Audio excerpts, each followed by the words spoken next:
Бях дете. Преди повече от 20 години, време, което още стои ясно в съзнанието ми.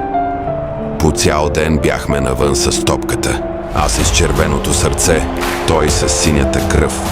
Не просто игра. Спор.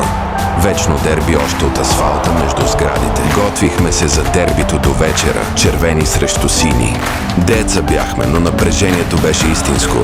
И тогава решихме пас от 20 стотинки за всеки гол на противника. Малка сума, голямо значение.